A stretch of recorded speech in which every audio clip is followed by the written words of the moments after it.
Good afternoon and welcome. My name is Anita Walls. I'm the Assistant Director for Open Education and Scholarly Communication Librarian here at Virginia Tech. This event is sponsored by the University Library's Open Knowledge Committee in consultation with colleagues from Virginia Tech's Office of Accessible Technology, Undergraduate Academic Affairs, the College of Engineering, the Department of Mathematics, and Virginia Tech Publishing. Thank you so much for each of you who were involved in planning this event for your involvement. This is the second of two events in Virginia Tech's 2021 Open Education Symposium. If you wish to find more information about the other events, we have one more on Friday that is co-sponsored with SHEV, which is the State Council on Higher Education for Virginia on Friday. All of our recordings will be available on the Open Education website for Virginia Tech. We welcome seeing you or having you view the information, the recordings there after they're posted. Those will be about a week. There are also many international virtual events, and there's more information available at openeducationweek.org.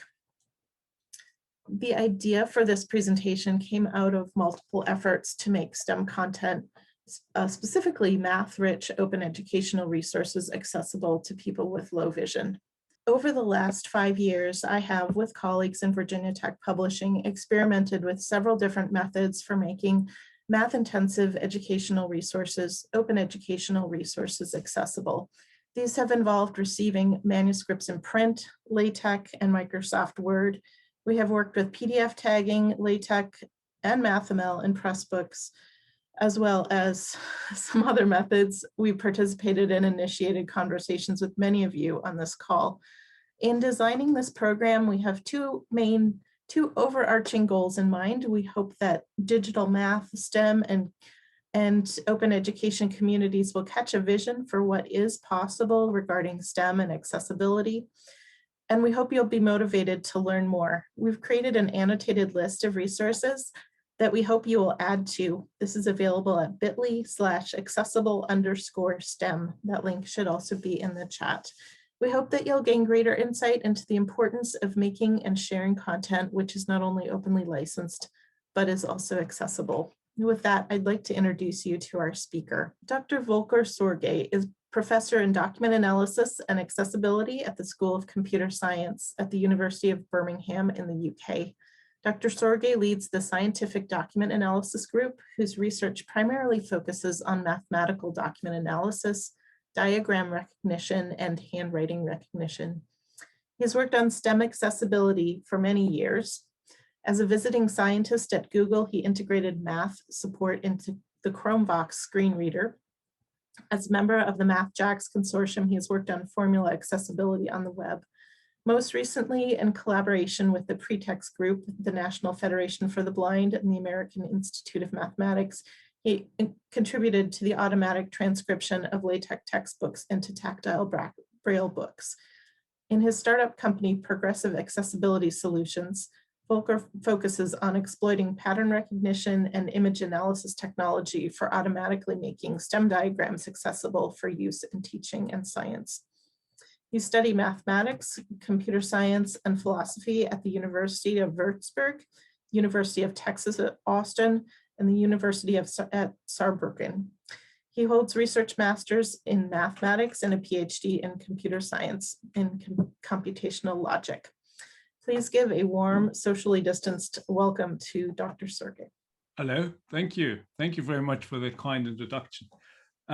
Yes, thank you again for the kind introduction. So my name is Volker Sorge. As Anita said, I have a professorship at the University of Birmingham, where I'm nominally now lead the Scientific Document Analysis Group, because most of my time I actually spend elsewhere, not just because we're still in full lockdown and therefore the university is closed, but also because I'm primarily now working for my own little company, which is called Progressive Accessibility Solutions, as well as for the MathJax consortium. And as you can imagine, I will talk quite a bit today about MathJax in the course of this presentation. And I'm very glad to have been invited for this particular event, because I think it's an important subject, accessibility, and it's particularly important right now at this particular point in time. And I shall motivate a bit throughout at the beginning of the talk why, first of all, accessibility is important, why it is important at the current moment, and also particularly why it's important in education, and particular in higher education for STEM subjects.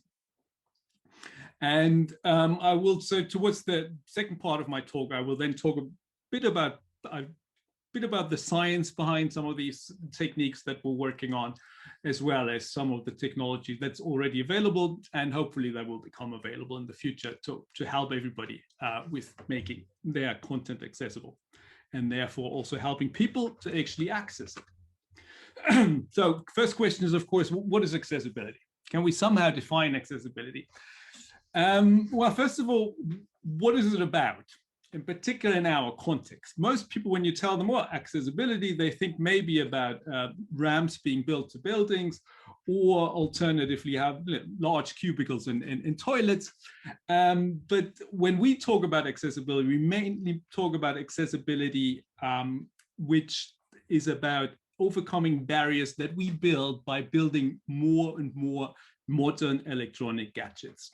And there's quite a number. So everybody in many ways has some sort of a disability at some point.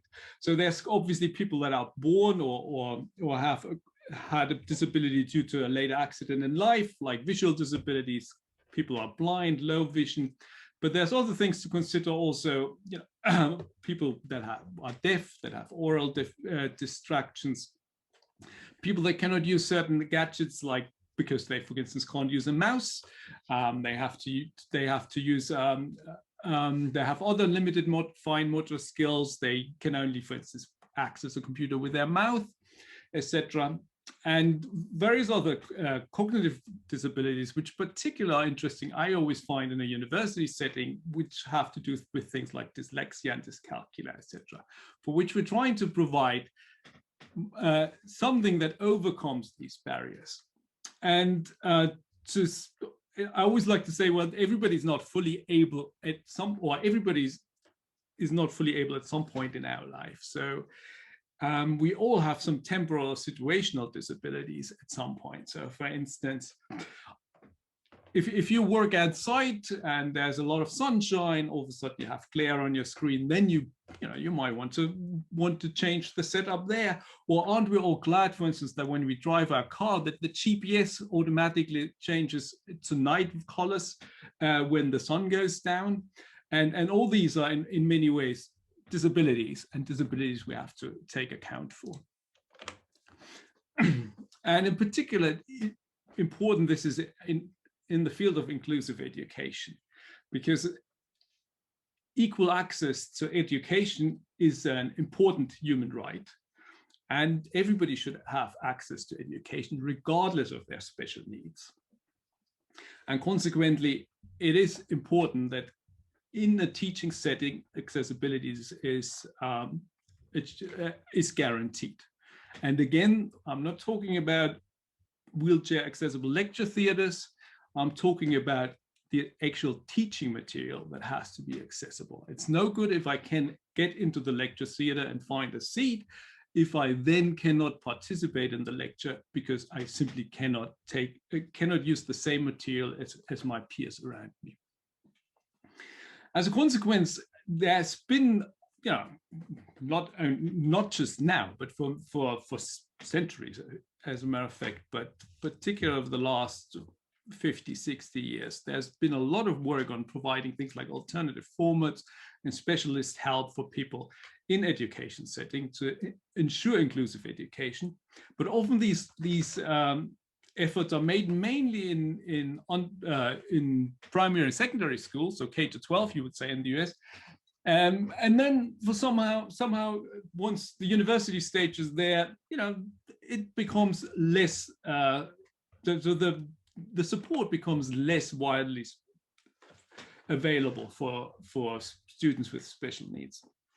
So, and we're trying to change this, obviously.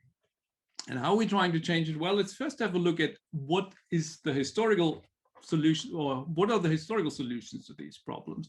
And then let's see why these don't work anymore and how we can change them for a modern setting.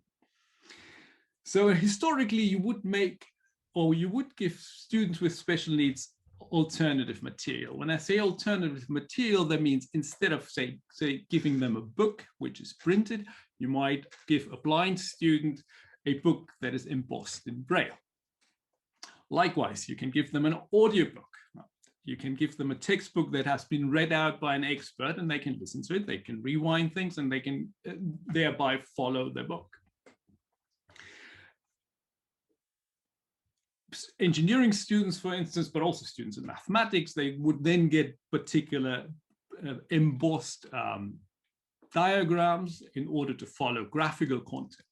So tactile prints can be prepared, a swell paper can be used, so things are automatically being raised if you draw on them, and then they can experience those if they're blind. Likewise, complex content that can often be spoken out by expert humans and can explain to them in more details. If you have a video, you can subtitle it for students with oral or with hearing impairments, and so on and so forth.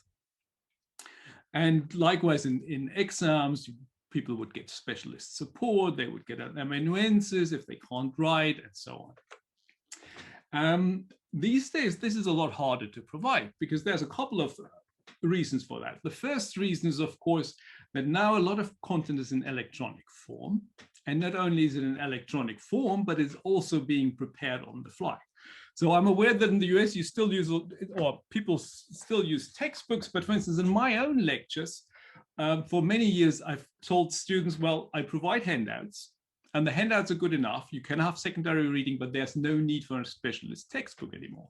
Now, that is in many ways great because students don't have to buy a textbook anymore.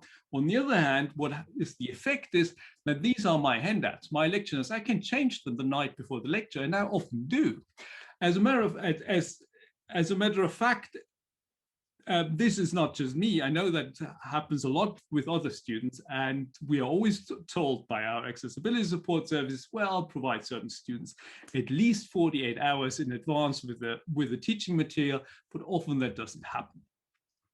Similarly, if you have a blind student in your class who really needs the material in an alternative format, how can you translate it by the time of the lecture if you've just changed the lecture notes the night before?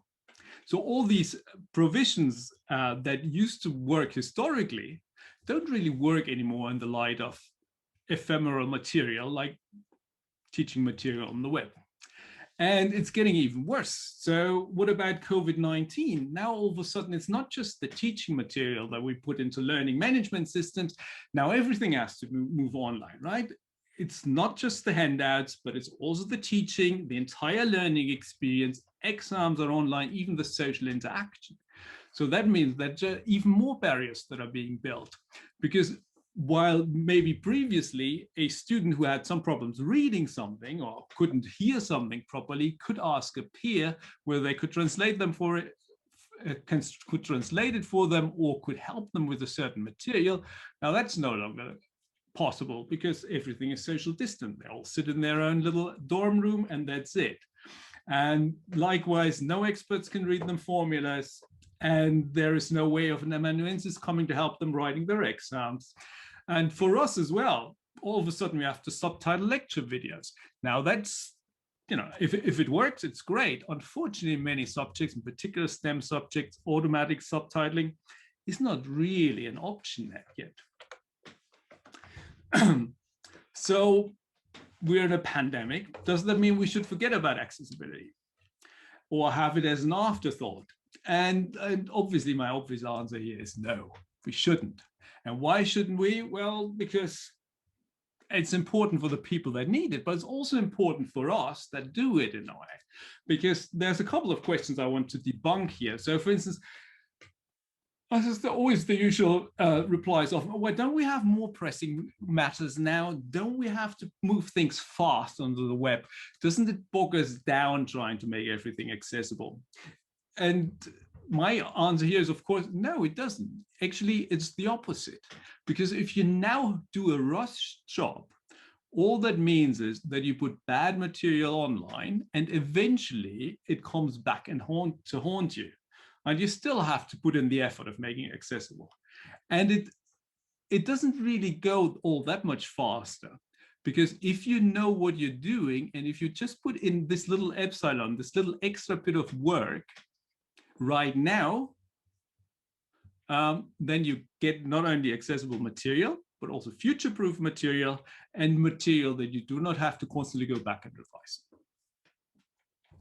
And next question is, of course, always, well, isn't the target audience too small? Well, no, because the target audience ultimately is everybody. If good material is online, it's good for all students. It's good for everybody's experience. It's also good for the lecturer who doesn't have to constantly revise their lecture notes. And moreover, if you think about all the tools and over the years that have been originally being built just to help and to support people with disabilities, and we all use now, just as an example, think about something like speech output. That used to be particularly for blind users of computers. Nowadays, we ask Alexa, and we're happy that she replies to us with a weather forecast for tomorrow. Other things, here's a little example, which I believe everybody can see that we can all benefit from it. So here's a bit I've stolen from the Wikipedia page on functions. That is just a regular graph, and it has a caption which says the red curve is the graph of a function because any vertical line is exactly one crossing point with the curve. Now, here's a couple of things that we can observe. First of all, if we look at this image, it's a bit grainy, and maybe I want to have it slightly large, and let's make it slightly large. And what we can see here is it gets worse. The graininess, if you already I have problems discerning that this here is a 0 and that this is an 8. Right? And the reason for this is because the format of the image is just poorly chosen. This is a bitmap image. Bitmap images do not scale. So what do we do about that? Well, let's have a look at a different version of the same image. Well, here, that's an SVG, so scalable vector graphic. The advantage here is that it scales and that it's accessible to some degree. And if I zoom that in now, because I want to see a bit more, and now I can see actually, oh, this 0.8 here comes out very nicely. There's no graininess. Everything scales nice. If you look at that graph, now one question you might have is, where's the x-axis? Well, somebody decided to make the the x-axis is actually blue. The y-axis, where's the y-axis? Somebody decided to make the y-axis yellow for some reason on white background. That's a bit nasty, isn't it? So it would be nicer if this were in a different color. And there's something else terribly wrong with the whole page here. And I'll give you a hint if you don't know what it is yet. If you read the caption again, it says, well, the red curve is the graph of a function. And I have problems seeing the yellow line. So what do? Well, I use a little extension of my browser, which simply gives me a high contrast value, high contrast color values. And that's just Shift 11, which I press now. And what do I get? Oh, well, all of a sudden I can see the y-axis. Now it is blue. And unfortunately, now I can read the caption again. The red curve is the graph of the function. Well, where's the red curve? The red curve is gone. The red curve is now blue. That's a bit of a nuisance. And the only other thing I can see is now that I have a yellow vertical line here. Maybe that refers to the x-axis, but probably not. But so how do I solve the dilemma? Well, let's go to the next page and have a look how that looks like. Well, let me switch this off. Now I've written the red curve. At least I put red around it, and that refers to the same color as the curve. And if I now switch on my high contrast colors, at least I can get some sort of a reference between what the red curve is and what the actual color here is. Obviously, that's still not ideal. Ideal is a scenario like this, where this is also stolen from the same page with a slightly extended caption, where I see two trigonometric function and I can discern the sign not only by its color, but also because it's a solid curve, whereas the cosine is a blue dashed curve. And if I change the colors now, then obviously blue and red don't really work anymore, but at least solid and dashed still do. So this is just an example why these things are quite useful, not only for people with visual impairments, but pretty much for everybody when you have problems with contrast and when you maybe are different, prefer a different layout of colors. Now, these are in many ways what I've just shown you are certain properties that make content accessible if they're there or if they're not, right? If you refer to something by color only, and that color changes, is clearly no longer accessible for the person who has to use a different color palette because of their visual impairment. So there's what's called the Web Accessibility or Content Accessibility Guidelines, the WCAG guidelines, which are generally accepted standard, not just for the web, but for many electronic material, how things should be and how they're being should be made accessible. Many of these accessibility guidelines inform countries in most countries, inform the law on accessibility in most countries. Some of them are optional or ideal, but I mean, it's pages and pages of these guidelines, roughly 60 success criteria. And the main idea is what they call the POUR principle. It's about content should be, for all users, perceivable, it should be operable, it should be understandable, and it should be robust. So perceivable means that if I can't see the image, at least I need to have some sort of an alternative description. If I can't listen to the video, at least I need subtitles. Operable means if I can't use a mouse, for instance, I still need to be able to get to certain elements by keyboard. And if understandable means, of course, it's about the language of the document, but often also about something like referring to things by color, because all of a sudden it does no longer become understandable what curve you're talking about. And then robustness, of course, is that things should not just be optimized for this particular browser on this particular operating system, but it should work everywhere. And just as a little aside, because I was talking about the operability, so I occasionally gave boot camps for students, so they get starting software engineers, so they get an idea what accessibility is all about. So the first thing I normally do is I take away their mice and sit them in front of a computer. They're always quite shocked how they can even log in without a mouse. And the second thing then is you switch off their screen and switch on a screen reader, so they can really experience how it is if you can't see what you put in front of them. So this is general accessibility. What does that mean for STEM? What does that mean for science, technology, and math? Well, the problem is, even if all these criteria are really fulfilled or satisfied, that still doesn't make the actual STEM content accessible. And that has a couple of reasons, because first of all, of course, STEM is quite different from regular content in documents, and it's also hard. What math and other science documents bring together are most of the hardest accessibility problems. So for instance, you have specialized vernacular, very specialized things you can't just look up in dictionaries. You have scripts that might be intermixed. So you have Greek characters in between Latin letters, sometimes even the same word. Think about chemical components or chemical molecules described in IUPAC format. There you have alphas and parentheses and type punctuation inside words. You have tables, formulas, diagrams. Modern days, you might have animations, simulations, and whatnot, everything all together in single pieces of content. And another problem we have with STEM is that effectively STEM are infinite languages. And that's the whole point about science, right? We constantly enrich the language. We constantly invent new concepts. We constantly define new stuff. We give them new names.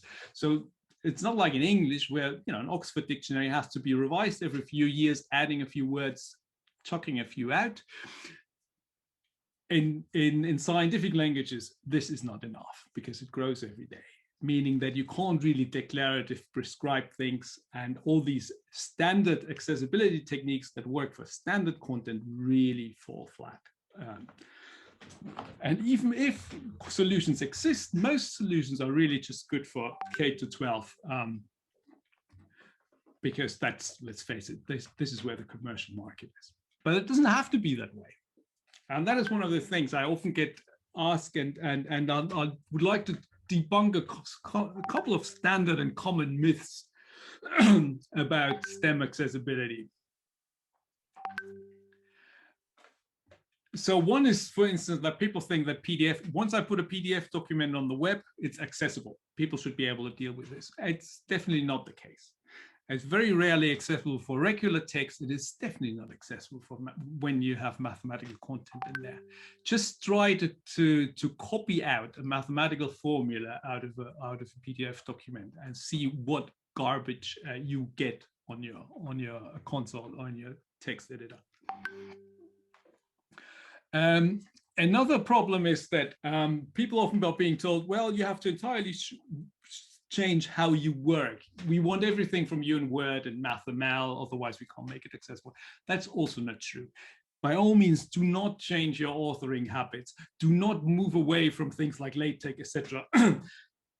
As a matter of fact, LaTeX is so much more preferred to standards like MathML because it's much richer and one can do a lot more in terms of understanding the mathematics that's being expressed. What is important, though, is that people understand certain requirements of accessibility and therefore get rid of certain bad habits when they author. And that's something that people can learn. And once they learn it, they become much more proficient at providing good content and good material. And another one is always that people tell me, well, my content, the content I produce is far too complex to make it accessible. That's also not true. Generally, it just means that the way it's authored is too complex, not the content itself.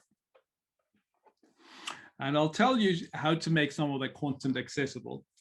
And we'll start effectively with just regular documents, mathematics documents. And in order to understand a bit how the accessibility really works, it's important to understand a bit how electronic content is different from traditional content. Right? How the web in particular, but also other electronic content, say on ebook readers, etc., but even to some extent in formats like PDF or DVI, the content is different. Because what happens is that the content is being provided in a way that it's being rendered somewhere else, right? So while in previous days, you would have a camera-ready copy, you would put it onto a printer, and then somebody would get a book, meaning that the content is fixed, the rendering is fixed once it's delivered. Nowadays, it's different. We deliver the content first, and then it's being rendered in the browser, it's being rendered in your PDF reader, it's being rendered somewhere else. A lot of the content, electronic content, generally is a vertical content, as opposed to traditional content, which is horizontal, right? You turn a page. Nowadays, we scroll down. And just to give you an idea how that really works with the mathematical content, this here is a math paper from the archive on a disproof of a conjecture by Rademacher. And although this looks like PDF, and it originally came from PDF, this is really not PDF. This is a web document. However, what happened is that we've translated it with a PDF to HTML, and all these things are little spans in here. And and therefore the entire pagination, the entire layout, everything is preserved. It doesn't really look like a web document, as I said, but it is. Right? It's just done as if it had pages. Right? But that's not really what new modern formats are really all about. Yes, let's get rid of this. Let's look at the same document translated slightly differently. Right? So here it is. Here's a live document just on a web page. It's still the same. It's still the same article. It's translated slightly differently, and now you can see something which is common with electronic documents, good electronic documents, that you can actually reflow the whole thing. So I zoom in a bit. Oops, no, I zoomed out. And you can start seeing the reflow of the text. All of a sudden, the text is on the next page, and so and therefore you can also see what I meant with the content or the medium is a vertical medium. All we ever want to really do is scroll up and down. Nobody wants to scroll or pan sideways. And let's go a bit further. And also this here now, you've got live links and you've got a live formula, and whoops, something's happening. It's actually interactive. We can have a look at the original text command which produced that formula. I can copy it out. I can take it. I can immediately plagiarize it, put it into my own paper, do whatever I like with it. And this is pretty much what we want from a web document, or from an electronic document, from a flexible document. And how do we get that? Well, the important thing is to understand how to transform mathematics so it's nice and that it's a good becomes a good document that's really useful. So I'm going through the GPUs, so the good, the bad, and the ugly of the math content that's out there. And all of this can be produced, and I'm telling you which one you should produce and which you definitely should not produce. So let's start with those I don't want you to produce, ever.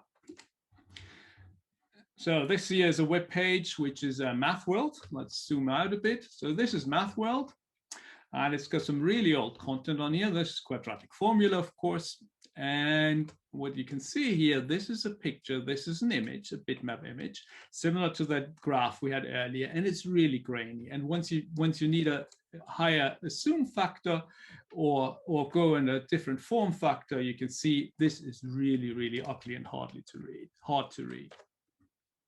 Now, what you can do, something else, also somewhat old-fashioned, is you can style it in some way that is being used in just natural HTML. And here's another example of the quadratic formula. And this here now is in HTML.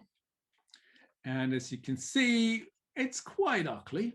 Right? It certainly doesn't have any LaTeX quality to it whatsoever. The radix doesn't even fit to the overbar here, but at least it's not an image. At least you can grab things and you can possibly copy things out. But you can also imagine that this doesn't really work as soon as the formulas become larger and more nested. All right, slightly more modern then is if you render it like they do on Wikipedia these days. Here's the quadratic formula on Wikipedia. What this here is an SVG, but again, it is an SVG image, so I can grab it and I can move it around. There's nothing in there else to do, but at least it zooms nicely, so you don't get any checkies, you don't get any blur, and let's zoom back. And then finally, of course, what we ideally want our content to be, you want the content to be fully rendered. Sorry, my slide jumped away. So here's fully rendered content. And that's on our own math checks page. Again, the quadratic formula, here it is, right? Fully rendered, looks a bit like the one on Wikipedia, but it isn't, because if I go there, if I focus on it, I press return, things start to happen. All of a sudden, I get a magnified version of the formula. I get some subtitles which actually give me text, which I can read through. and things are being highlighted. And as a matter of fact, I can do more things. I can use my cursor keys. I can start navigating this whole thing, and I can navigate bit by bit, and things are changing. The subtitles are changing. The magnification is changing. And this is really now an accessible formula. This is accessible for people, not just for you and me who can see this thing, but also for people who can not see it. Why? Because what I see here as a subtitle can actually be spoken by a screen reader.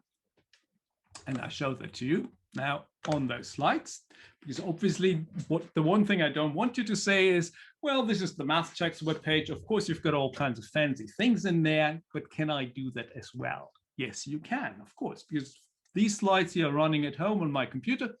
It's a website, of course, but it's MathChecks is somewhere in the background. So here's MathChecks. I can see, I can get to that formula. I can see my original LaTeX code, which I put into the site. This is the original LaTeX code. And what I can now do is I can switch on a screen reader here on my machine, and I can listen to what that formula has to say. And let me do that. Here's my here are my Chrome extensions. So I'm working just as background. I'm working on a Linux box here. The only screen I have installed is Chromevox, which runs in every Chrome. Chromevox spoken feedback is ready. And I hope you can hear that. Yes. Good. Let me go back to my page. X equals start fraction negative b plus or minus start root b squared minus 4ac and root over 2 end fraction. Generic container. Generic container. X equals start fraction. Sorry, let's stop Chromevox here for a second. So you could already hear that it was speaking out the formula nicely, right? So it was speaking the formula, but generally, if you listen to that formula, even if you listen to it fast, it's fairly long, although this is a simple formula. So you might want to step through it in more detail. And so you can effectively start exploring this interactively. X equals start fraction negative b plus or minus start root b squared minus 4ac and root over 2 end fraction. Right. So now it read it again, and we can now go into X equals start fraction negative b plus or minus start fraction negative. Sorry, we can listen to it over and over again, of course, but I would like to point out a couple of things to you which you might not be familiar with. So there's a couple of words in here which we would probably not use if you were to say write it on the blackboard and while writing it on blackboard you speak it out to your students. You wouldn't say start fraction, you wouldn't say start root or end root. Now these words are in there because imagine you cannot see what that formula is, and you have to still get a feeling for the two-dimensional layout of that formula. Then it's important that you know which part is in the fraction, or which part is in the denominator, which part is in the numerator. Where does the square root start? Where does it end? Before you carry on.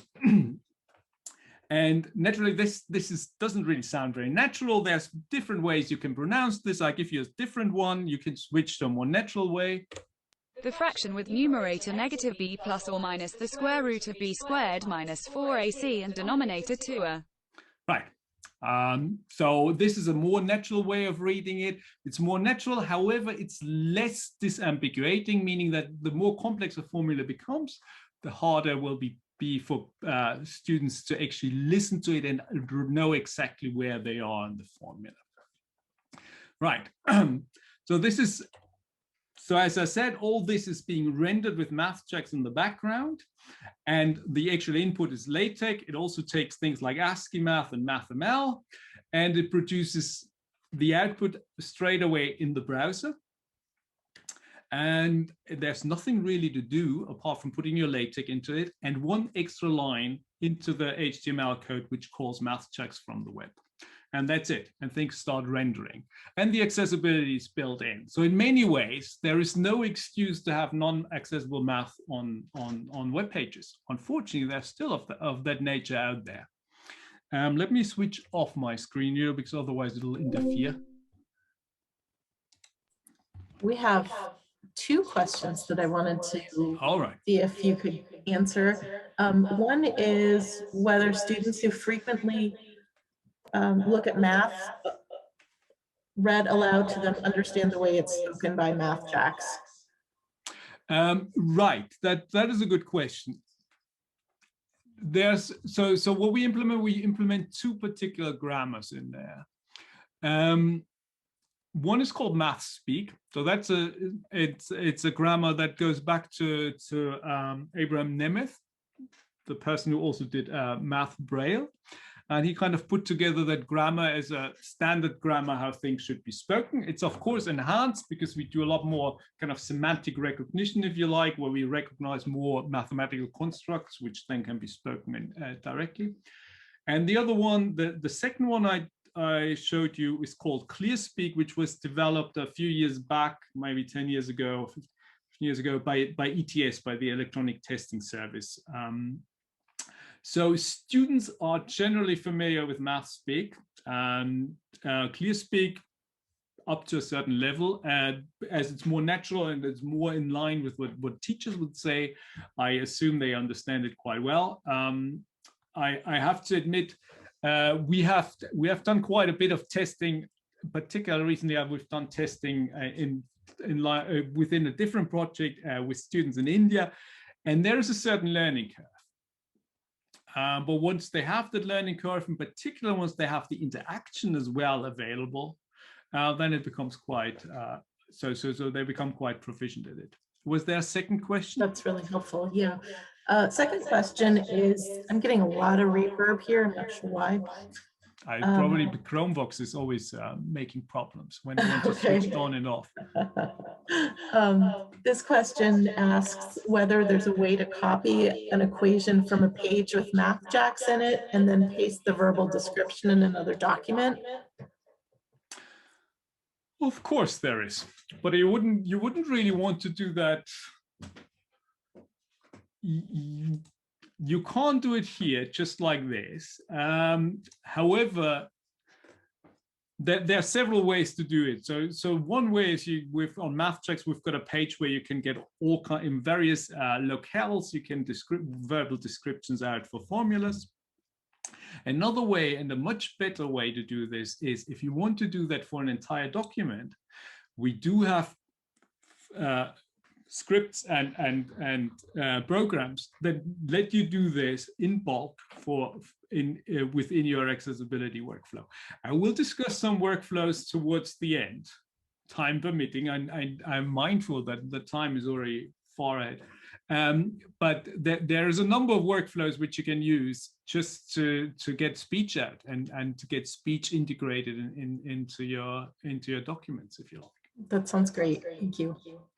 I would like to briefly, I'm mindful of the time, what happens actually in the background there, which produces the speech, is not MathJax. It's my very own little system called Speechal Engine, which I originally started implementing while I was at Google working on Chromebox, which is now a speech solution for quite a number of systems out there, including Equatio by Text Help, obviously MathJax, MathLive, and a number of others. And of course, it still runs on your everyday Chromebook in Chromebox. And what really happens there is,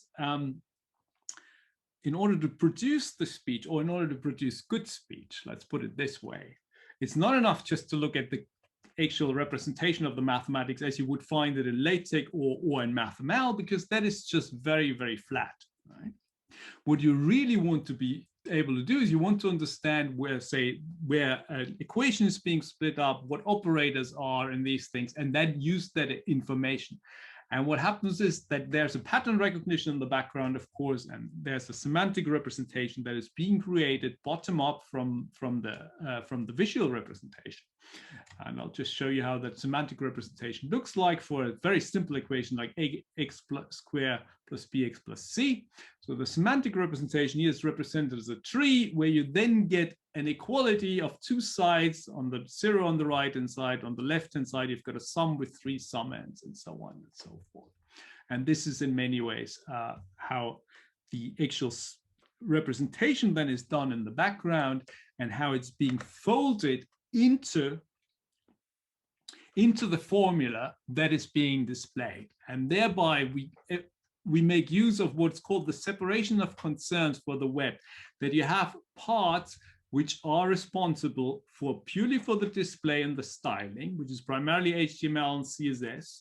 And then we have various parts which allow us to hide information in these structures without them actually being visible. And some of them is, for instance, way area, which tends towards human-oriented semantics, which is for accessibility. And there's various other ways how to do that, and JavaScript in order to make the whole thing interactive and start working. And so in many ways, this semantic tree I've just shown you on that page is folded. Think of it as kind of a different view on the actual element that you see on that page. And what that allows you, once that rich semantic is in there, what that also allows you is to go to produce other kind of formats. So for instance, here's another formula, slightly more exciting. This is a curl vector field, which when I start that now, you get the same effect. It takes a little while longer because that's not just speech, because this now comes out as Braille, and that Braille would now go to the students' Braille display if they read it and if they have a Braille display connected. Right? And you can still do the same thing. You can navigate the whole thing and you get the Braille for every sub-expression and so on and so forth. And here the subtitle of Braille normally doesn't appear. I've just done that so you can see what's happening if you were reading this on a Braille display. Obviously, you can all kinds of other formats you can generate out of that. As soon as you have the interesting and rich semantic in there, you can actually generate all kinds of other formats like Braille, like Nemeth, like computational formats, etc. Right, I'm mindful of the time. I'll briefly tell you about diagrams, and then I'll tell you a bit about these workflows. So what about diagrams? Well, diagrams are obviously even harder. The problem is that WCAG tells us an alternative text is fine for any graphic or image. In practice, when it comes to STEM, that is obviously not true. Yeah, if you an alternative text normally has the length of 160 characters, I believe, which is the size of a tweet, and that's generally not enough to describe anything which is more complex than say a parabola. So there's various ways how to do this. I'm not going to go through those in detail now, but the best way to do this is using a format called SVG. SVG is scalable vector graphic. I've shown that to you early. It scales, it doesn't become grainy, and you have all the advantage that you can embed lots of information in the background. And now how that is being done is I demonstrate with a example from chemistry, which we primarily work with now in my company. This here is just a chemical diagram. That is a bitmap image. What happens to the bitmap image is that is being analyzed as image analysis run over. One starts putting together a basic graph out of all these, edges, and then try to understand what those edges are these double edges, are these single edges, etc. And then there's pattern recognition algorithms in there, which then will eventually put together a diagram of that molecule, naming components automatically using all kinds of web services out there, and then generate a fully accessible diagram. And I'll show you the diagram here. And I'll show you how that works, a bit similar to what we do in the mathematics. You can navigate this thing. And again, you get a subtitle which tells you what this is. And you can see this is an SVG. I can zoom in. It becomes nice and it scales up nicely. You can also do tricks like change the background, for instance, right? Background colors, all kinds of different background colors. And then you can start navigating this expression using the cursor keys. In that case, for instance, I use go down, and I'll start zooming in onto the first major component, which is a fused string system. And then I can go even further down. This is a benzene ring, and I can go over to the other ring. And if I have no idea what the 3-oxolene ring is, then I switch off the expert node. I'll get more information because there's additional knowledge in the graph. And then that tells me this is a subring with 5 elements with oxygen at position 1. And there's a double bond between positions 2 and 3 and 4. And again, if I were to switch on the screen reader now, you could actually listen to this, and it would tell, and the navigation would be described what you do. All right. And now, as I said, all this is done with image analysis. Once you have more information to generate these images, then it's even easier. So for instance, you could generate these things using chemical specifications that you get out of regular chemical drawing programs like Smiles or MOL or CML, where you can pick them up on Wikipedia. Or if you're working in a different domain, say you want to do something with statistics, once you have the statistical model, of course, then you already have that information. All you then need to do is you need to have some means of embedding that information into your document so it can actually be made accessible. And there's, for instance, one thing I've been working on with a colleague in New Zealand is a package called Braille R. And that does effectively the same thing as I've showed you for the chemical diagrams, just for data visualizations. So for instance, here's a box plot, and I can now start navigating the box plot, and I can go to the title, I can look over the axis, the y-axis, and then I can start looking in the box plots. It tells me all the data points, tells me minimum, maximum, and this is kind of, you can dive into these.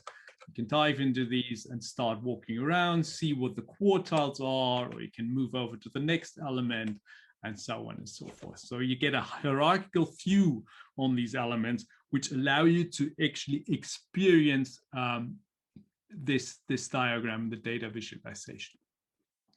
And just to say that the person I did this with, Jonathan Godfrey, he's a blind lecturer in statistics at Massey University in New Zealand. And for him, why this was important was because he wanted to actually see whether the data visualization he gives his students were useful. And he didn't always want to, if you work in a model, you don't always want to emboss this onto an embosser, then feel whether everything is there in the right place. So at least you get an overview. You can listen to things and see whether they make sense before you then take the exact same data, put it onto an embosser, get an alternative medium, and then have a tactile copy of it. Right. Right, now I've promised you that I wanted to give you some sample workflows, how you can actually work with these things and how you can make things successful. So one of the questions earlier was, is there some way of getting speech out directly? And yes, there is. So there's plenty of elements on our MathChecks website where you can take the MathChecks scripts directly. And all of these scripts and all of the workflows I'm talking about here, one of the goals is, first of all, that you don't have to do things formula by formula, but that you do things in bulk, document by document.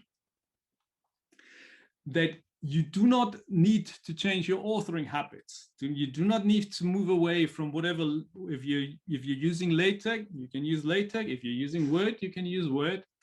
And also, what is important is that they allow you to make your document future-proof. There's a lot of technology already out there to make things successful, but things come online more things come online on a daily basis. What is important is that all the information that you have in your document is still preserved when it's being turned into an alternative format, because there might be a system in a couple of years' time which can exploit that. Might not exist yet, but there might be one soon. Right, so here's a workflow which, for instance, allows you to just put take LaTeX sources and put it onto the web. That's a simple workflow with Tech4HD. Tech4HD is part of every standard tech distribution. So if you have Tech Live or if you have a MikTeX or anything, you normally have Tech for HD and its counterpart Make for HD. Then all you need to do is a couple of very, very simple command line arguments on your file name, and you pretty much automatically get a fully accessible math document with, and you can say whether you want to make it accessible with math checks. So you just give it math checks as an extra option. It automatically includes math checks from the web, and it'll run and it'll be accessible. Obviously, when I say all of it will be accessible, there will always be some caveats. There will always be, there will always be certain macro packages it won't understand, and so on and so forth. But that's more about authoring later, rather than about the conversion itself. You can do something fairly similar with a package called Pandoc. Pandoc is a universal document converter, and I'll just show you briefly what it can do. Let's scroll down here. There's the whole graph of all the input formats Pandoc can use and all the output formats Pandoc can produce. So whenever you need to transform from one format into the other, Pandoc should be your first point of call. What it can also do is similar to Tech for HD. It can take, but more in many ways. It can take other sources like Word, Markdown, etc., and then output HTML, for instance, but also other things. So you can translate LaTeX into Word, you can translate Markdown into LaTeX, and whatever you like. You can include math checks directly. You can also tell it not to do anything smart with the tech and just let math checks do all these jobs.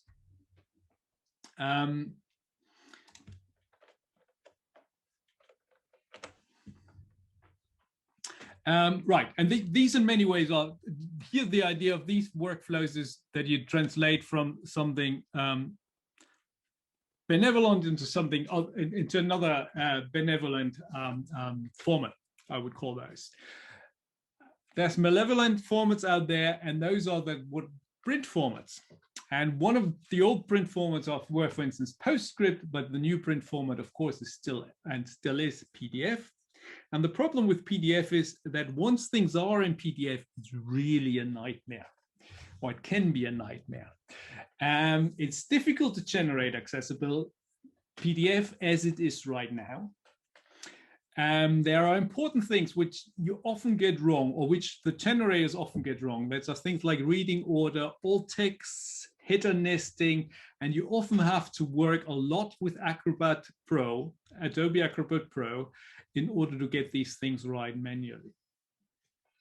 It's particularly bad if you're coming from LaTeX. You have to do a lot of work. LaTeX is really bad in producing accessible PDF. Word is better. So if you need to translate LaTeX in an accessible PDF, it's sometimes better to go via Word using Pandoc. Often what happens is you make things accessible nicely in your Acrobat Reader or Acrobat Pro, and then you find that typo and you have to start all over again. It's really not nice. It's getting even worse if you only have PDF as a source. So there's quite a bit of work has been done on that problem. Turns out it's actually a surprisingly difficult problem. So say you have a PDF document that has been originally generated with LaTeX, but all the sources are gone. Then what you're trying to do is you're trying to get the information that's in the PDF back out. And that is quite a nasty pattern recognition problem, actually. In about 2006, I had a PhD student who was supposed to do as a warm-up exercise for his PhD, extraction of math elements from PDF. Eventually, it turned out to be his entire PhD, and the problem is still not fully solved. We brought a system out which was called Maxtract at the time, 2008, which we're currently reworking, or I'm reworking with the group in India at IIT Delhi. Other people have re-implemented some of our approaches, particularly the Infty system, which generally also does other math OCR. What I can say is the standard is currently improving, but it's not quite there yet. So with any luck, at some point in the future, you might be able to make these inaccessible PDFs accessible again, but it might still take a while and will never be perfect.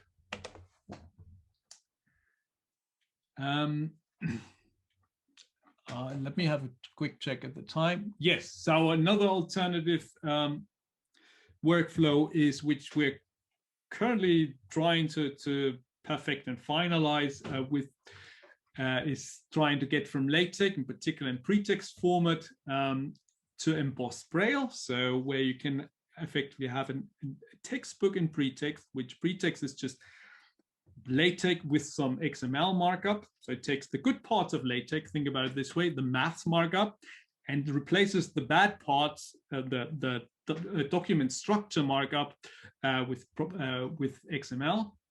And from that, we're using math checks and SRE and some other libraries in order to get it straight into Nemeth output.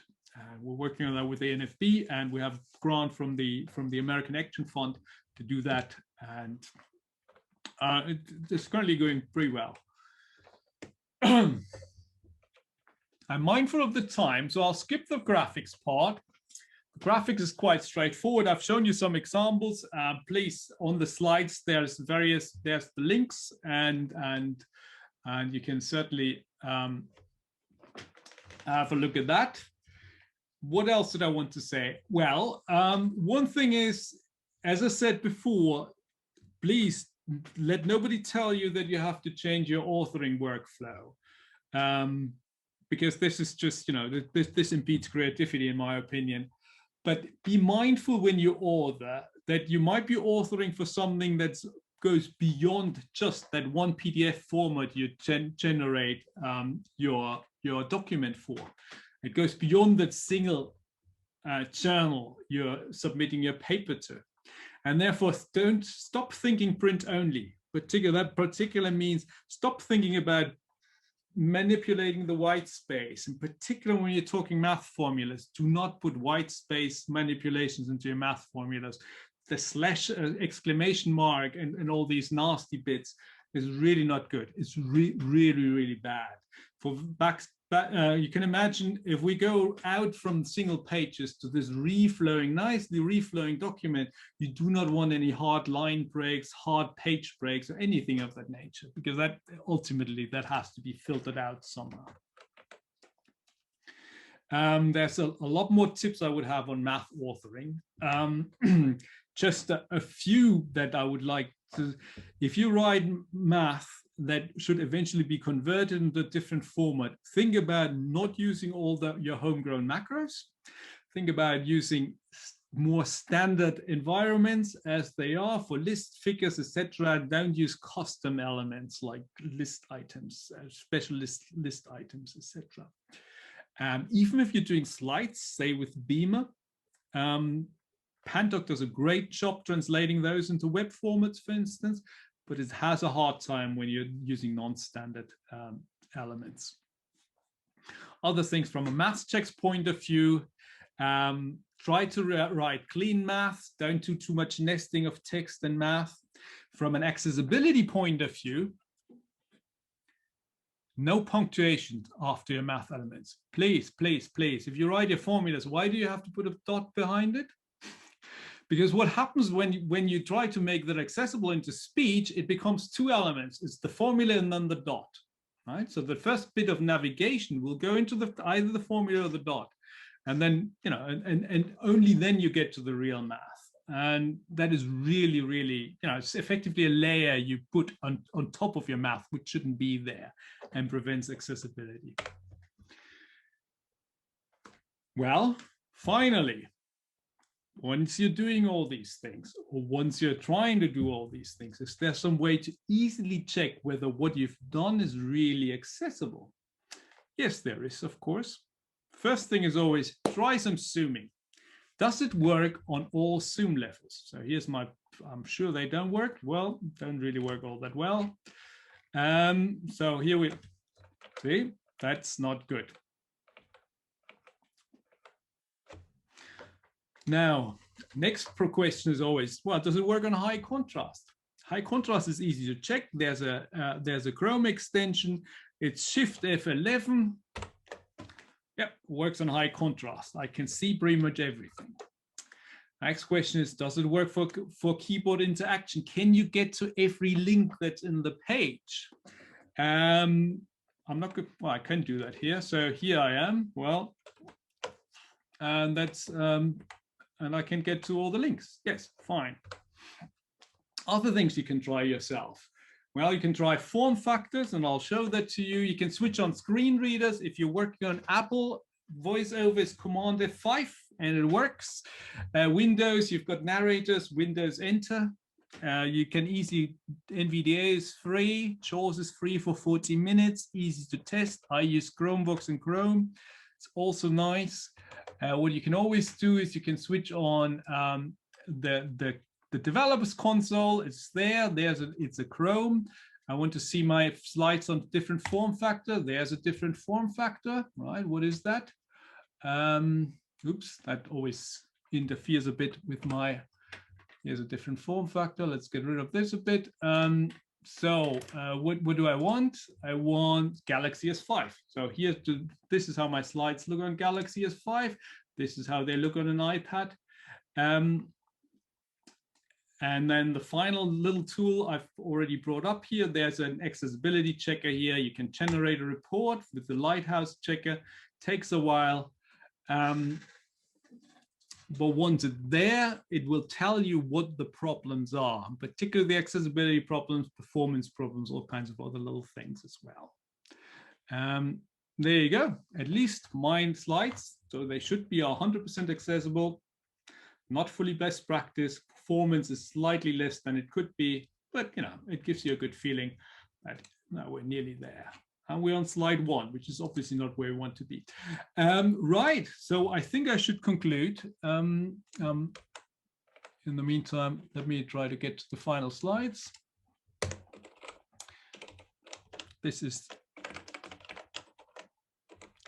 And then I think I could take questions. Oops, that's all right. Conclusions? Well, I think my basic conclusions are accessible STEM is possible, and it's the right time to do it now. You have to move your stuff online or into electronic format anyway. It's important that you use that opportunity rather than waste it. What's important is that don't change your workflow, try to do things in bulk, and be aware of some of the do's and don'ts. And stay future ready, meaning do not throw away your sources. Try to integrate your sources as much as possible. If you want to dive any deeper into the subject, I have given plenty of talks of that nature at conferences like Accessing Higher Ground, CSUN, Empower. We had an AMS workshop in January. We probably put on another one at some point this year. It's all about getting mathematics online. We might do a workshop at the joint math meetings as well, together with Peter Grautzberger and Tom Barr from the AMS. There's the Math Checks documentation out there. We also offer bespoke training and seminars if you want us to, from Math Checks, as well as with Peter Grautzberger and with other people.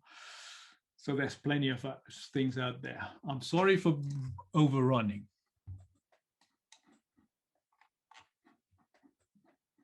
Hello? You're fine. I'm going to mute you while I'm talking. Let's see. Okay, that's better. Thank you. The echo is gone. Thank you. This is very interesting. We have a number of questions from the panelists who can't ask questions, and a number of questions in the Q&A, and your timing was just perfect. So I want to invite a couple colleagues, Krista Miller and Lizette Zeitzman, to unmute and to turn on cameras. Krista Miller is I'll let you actually introduce yourself. Sure. I'm the Director of Inclusive Media Design at Virginia Tech, which basically means if a student has a need for alternative text, I try to help provide it, and that I teach a lot of faculty how to improve their authoring techniques for accessibility. And Lizette, would you like to also introduce yourself? Yes, good afternoon. My name is Lisette Zietsman. I'm in the Department of Mathematics, and I've been working with Anita for the past few years on developing open education resources for mathematics. As you know, we have huge classes, 1,000, 2,000 students, and who has to buy textbooks. So we hope that there are some initiatives that we can incorporate, and this was extremely helpful. Thank you very much. Thank you both. Kayla McNabb is also here. I recruited these three experts because I wanted people who know the subject material to have a chance at selecting some of the questions that we wrote before the panel, as well as those that have come in through the Q&A. So Kayla, would you also introduce yourself? Certainly, thank you. I'm Kayla McNabb. I work in the University Libraries here at Virginia Tech. I'm head of instructional content and design. So we primarily focus on creating online content to support learning initiatives for the library, particularly digital literacy and information literacy initiatives. Thank you. So we have a few questions in the chat, and we have a few questions as panelists. One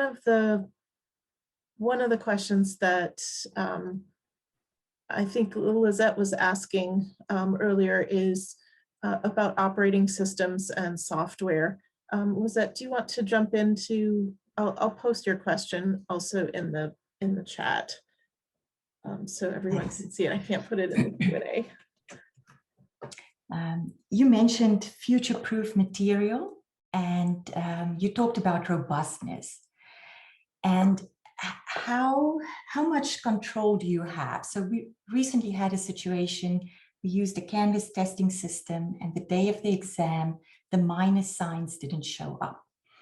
Turned out it was on the Chromium browsers, they had a hardware acceleration setting changed. But so thousands of students took the exam that day. So how do you keep current? How do you know when it's going to be an issue? Oh, that is a good question. It's a nasty question as well, because that's something that's very much out of our control. Okay, I'll answer this from a math checks perspective. So the idea of math checks is to provide a library which runs on every browser, on every operating system, and it renders the mathematics.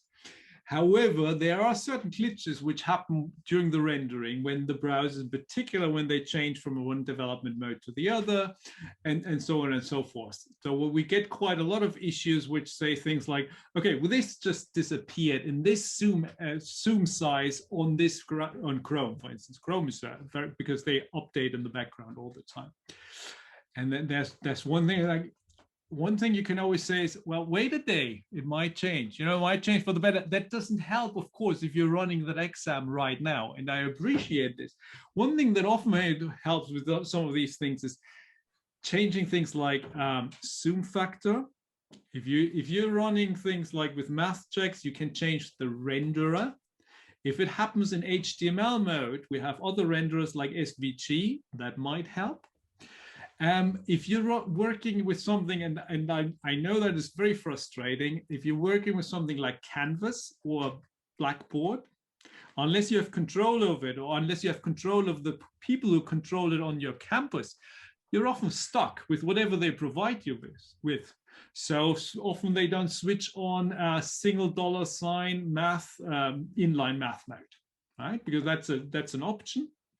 That's a configuration option. People often don't know about it, or because they are not technically knowledgeable enough what people need for math. And these are things you have to you have to be aware of. And then when you can tell people explicitly, this is what I need and want, they can do it for you often. Right. So this is the long answer to that. But the minus sign, I'm sorry, that's beyond my control personally. Volker, there's a few people who have kind of a follow-up question to the learning management system piece.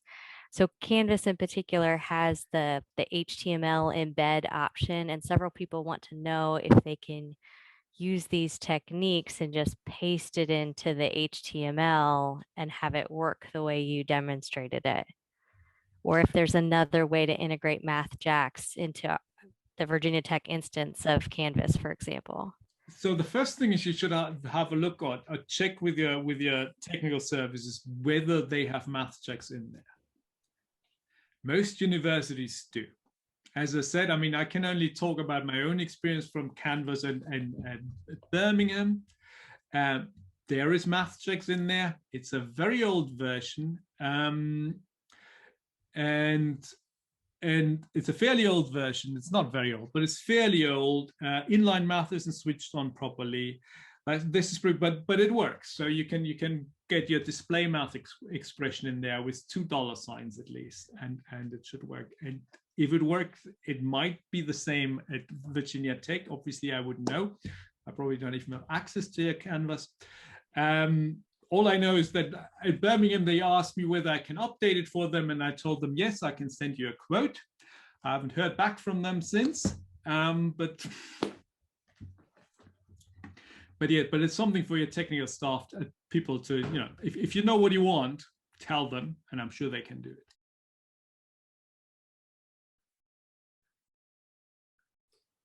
Great. Okay. So there are a number of other questions that are kind of interesting. So one that everybody's interested in is, would you share a link for your slides? Oh, Sorry. you're on mute. Yes. Yeah. Okay. Yes, of course. Okay. I mean, that's so the slide, just to talk a bit about my slides, that is a single file. With one exception, the MathJax is being loaded in through the web. It's a single file. Everything is embedded, including all the accessible elements. And this is pretty much what I normally advocate. You know, everything can be done in a single document and can be made accessible. All the STEM in there. Sure. Thank you. So another question. Jonathan Ports is asking if there should be a style file for LaTeX which makes accessible PDFs. There used to be one.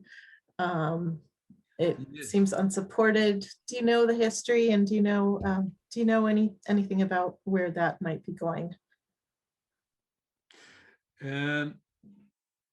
Yes, I do know a bit about it. This accessibility style, it was never very good, I understand, and it's no longer supported. Yes, there was a few years back, we tried to get something off the ground. We actually also had some funding promised to make the whole process of LaTeX turn out accessible PDF. The problem with LaTeX is that all this has to go through all the really deep innards of the system in order to produce accessible PDF, meaning that most of the current style files have to be changed. So I don't really know all that much about it, but I trust the experts who looked into it at the time. So there was Ross Moore, and I think he's in Canberra, somewhere in Australia, so who's the absolute expert on these things.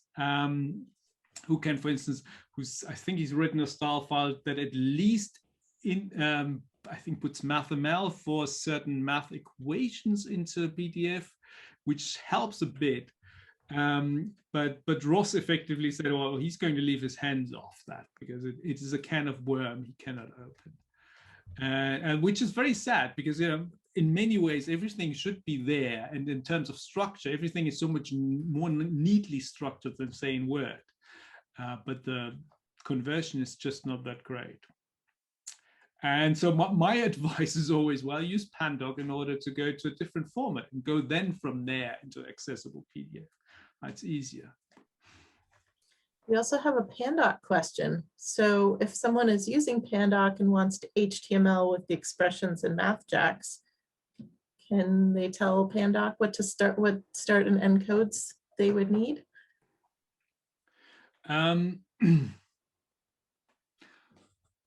Right. So you can tell Pandoc, primarily you can tell Pandoc, first of all, to include MathJax directly and make it into a standalone file. which generally leaves your LaTeX intact. And you can also, I think there's an option which is called raw tech.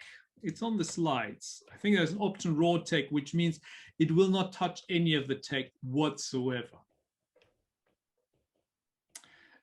Which means that it comes, yes, it's --raw-tech. And then it comes straight into MathJax, and we can do whatever we like with it, or whatever we can.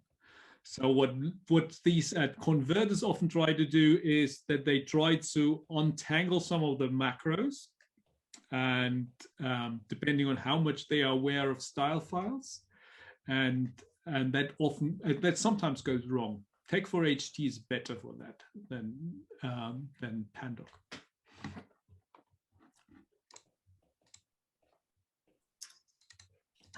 Okay, so we do have a note from one of our panelists that we'll follow up with the Canvas team about installing MathJax, and that there's one workaround that is available in the meantime. Yeah, so I'm puzzling about this one. I'll touch base with our Canvas team later this week, find out more about the MathJax. But in the meantime, we did license and install a tool that's called Equatio. Let me type the spelling in the chat for you. And really, it's a MathML solution. So bear in mind the things that Volker shared about that. It looks like a blue diamond though, and you can access it directly from the editor inside Canvas, whether it's on a page or a quiz, any of the above.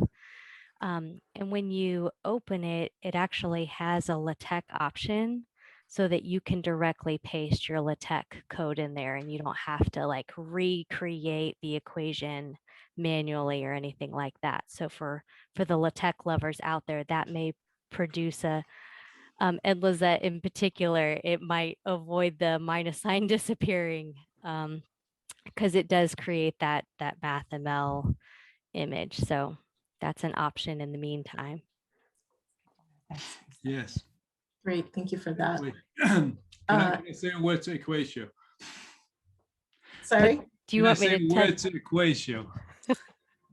It's done by the company called TextHelp, and you might be surprised, but the speech solution behind it is my system, the same as in MathJax. So yes, so that is good, yes. And it's also very good for, it has very good dyslexia support. So their line of products is aimed primarily at dyslexia support, not so much at blind users. Okay.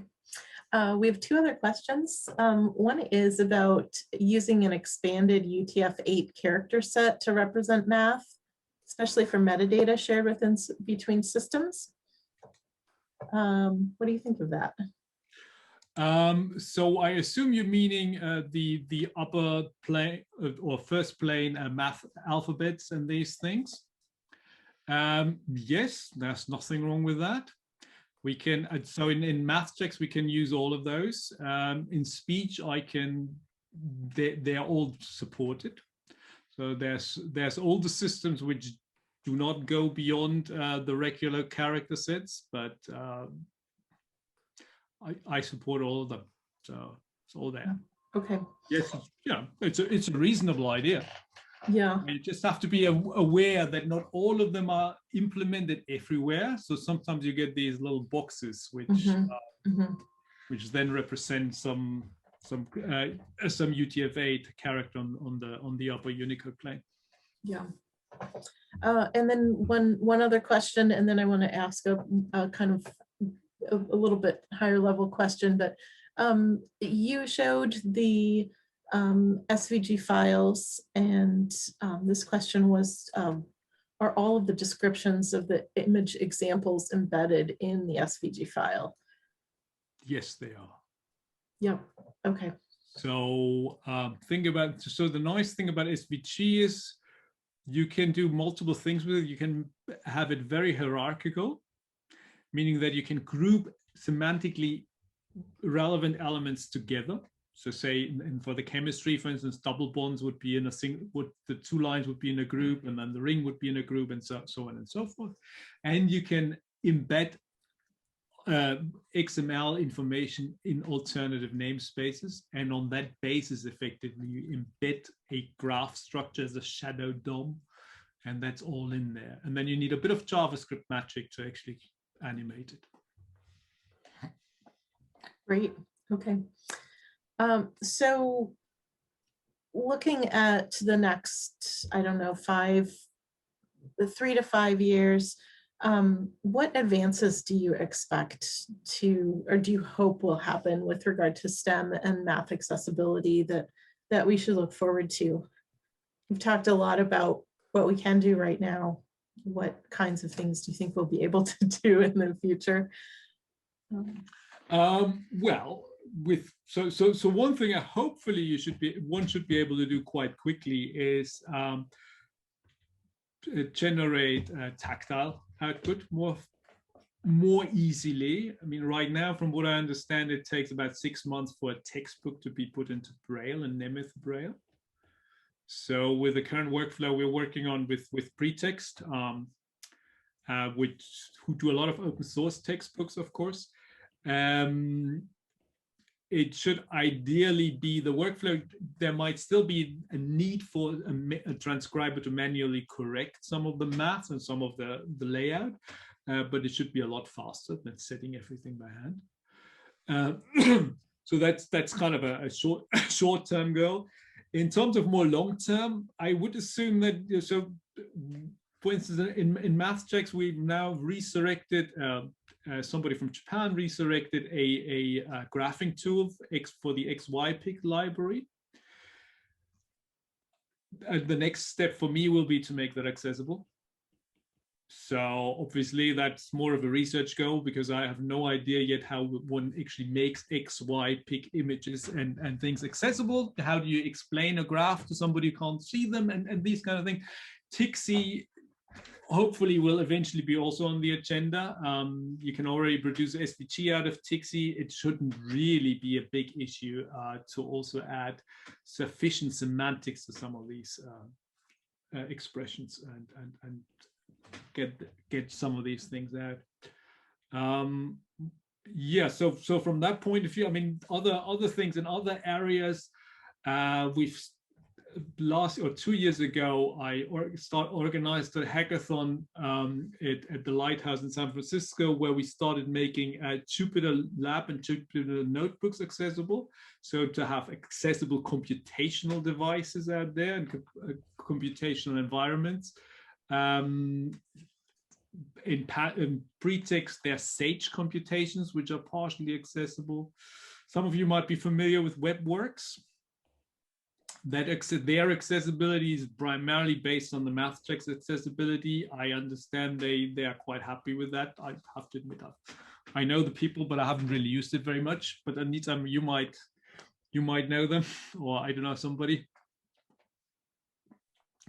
So hopefully, I mean, it will never be fully solved, the math question, if you like, but it should improve.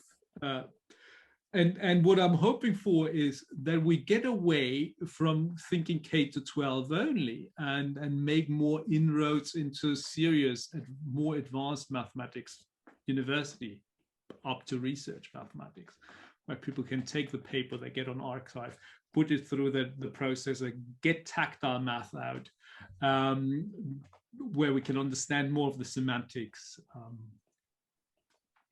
I've currently got a research project where we are trying to find out or mine context semantics from math papers, and where you then try to understand, is something defined? Can we use the definition in order to make that particular expression more accessible? Say that this G here is a group element rather than a functional one. Great. So we're at time, and unless there are other questions, we really want to thank you for your time.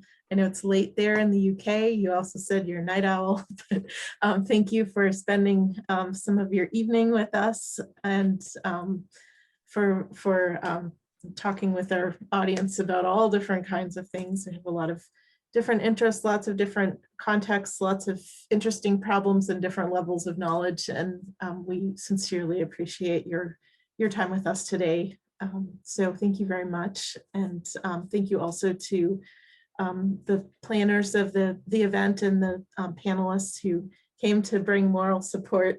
So yeah.